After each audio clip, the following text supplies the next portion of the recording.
हो कोप्चेको village life wild छ wild अब यस्तै छ बाटो पनि गएको राइट लेफ्ट सबैतिर टर्निङ भएको अब भाइ अब पहिले राउ रो गाउँले जीवन यस्तै नै छ साँझको बेला ला ला ला ला ला ला ला साँझ परिरहेछ okay village life is typically not so easy हैन काम गर्नुपर्छ यहाँ पनि अनएक्सपेक्टेड हुन्छ अब time to time weather change dramatically हैन चेन्जमा चेन्ज हुन्छ अब अहिले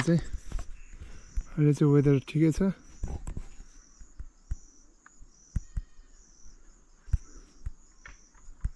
आज चाहिँ म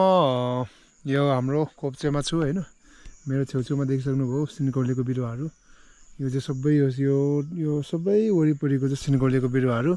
अनि यो चाहिँ स्पेसली यसको चाहिँ पातहरू बिक्री हुन्छ र पात र पछि बुढो भएपछि यसको हाँगा पनि बार्कहरू पनि हैन यसको बोक्रा पनि बिक्री हुन्छ अहिलेको लागि चाहिँ हामीले हार्भेस्ट गर्ने भनेको चाहिँ यसको पातहरू मात्रै हो यसको पातहरू चाहिँ हार्भेस्ट गर्छौँ र यो चाहिँ एकदमै प्रिसियस अब भनौँ न एक्सपेन्सिभ हर्बमध्ये एउटा यो पनि हो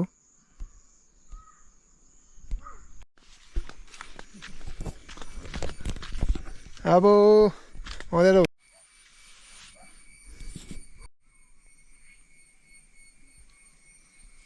ओइ मसिन टुङ थाल्यो त अझै रात पर्दैछ अब पुरै देख्नु सक्नुहुन्छ कलर पनि एकदमै सेचुरेटेड बडी भइसक्यो अब कोप्चेमा अँध्यारो भएको छ मेरो बाइक चाहिँ यहाँ मैले चाहिँ अब यसपालि फर्स्ट टाइम चाहिँ बाइक चाहिँ घरको आँगनमै ल्याइपुर्याएको छु घरको आँगनमै ल्याइपुर्याएको छु बाटो बनाउँदै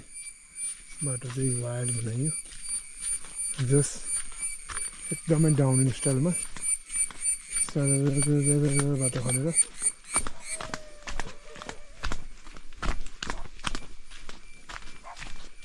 हेर्नु सक्नुहुन्छ रोहता मन्दिर डाँडा